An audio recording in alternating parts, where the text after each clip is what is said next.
We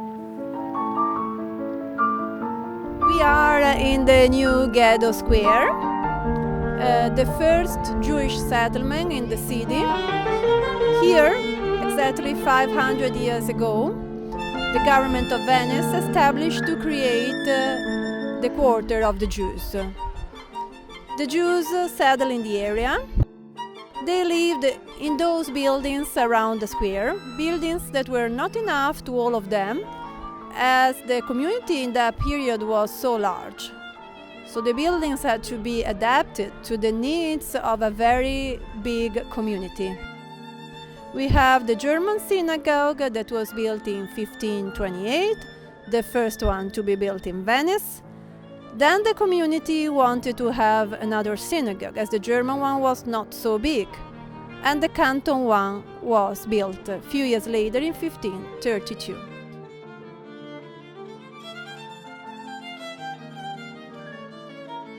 Here we are inside the Canton Synagogue, one of the three synagogues located in the new Ghetto Square.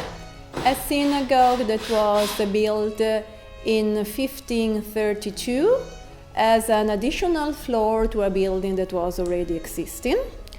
A synagogue that was then renovated many times during the centuries, because all the decorations that you see inside were done in the 17th, 18th and 19th century. Here, anyway, we have original windows dating back to the beginning of the 1800s, particular sash windows that are quite unusual in Venice. Those windows were in a bad state of preservation, so they had to be removed and restored by the workers of Lares. The wooden frames have been renovated, some portions have been replaced, some others instead were just restored, polished and repainted. Some of the window panes also were broken and had to be replaced. Now the workers are working to fit them in their original locations.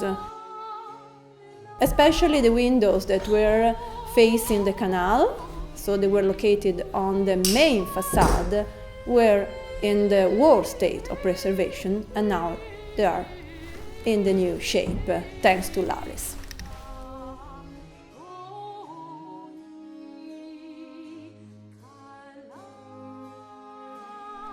Here we are inside the German synagogue, the oldest synagogue of Venice, built in 1528 by the German Ashkenazi community. Like the Canton Synagogue was built as an additional floor to a building that was already located in this area, a building where the Jews were living. The synagogue was then renovated at the beginning of the 18th century. According to the historians, the original arrangement was different. The bima, the reading desk, was not over there, but was right in the middle of the room, in connection with the skylight that is in the middle of the ceiling. Okay, so the skylight was giving natural light to the scrolls that were kept in the Arona Kodesh. The upper section here is for the women, is elliptical shaped and very similar to a gallery of an 18th century Venetian theater. Also here, the 5 windows were damaged. The windows are original, they date back to the beginning of the 1800s. The typical and unusual in Venice sash windows had to be removed, taken to the laboratory to be restored. Basically, the wood of the frames was damaged, had to be removed, replaced and repainted in some portions, and the same was for the window panels. Now, in a few days, the original and completely restored windows will be replaced in their original size.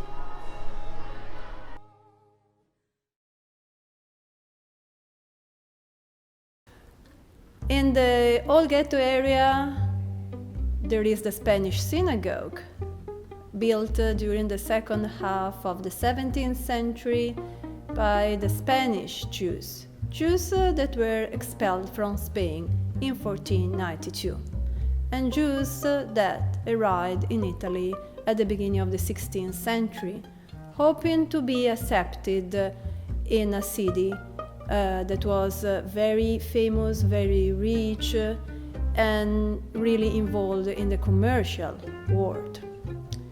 They were merchants. They were rich merchants, and they wanted to be represented by a grand synagogue. According to the oral tradition, the synagogue was built by the School of Longhena, that was one of the most famous architects during the Baroque period. And the synagogue is reflecting the typical architecture of a noble palace of Venice. This is the main hall of prayer.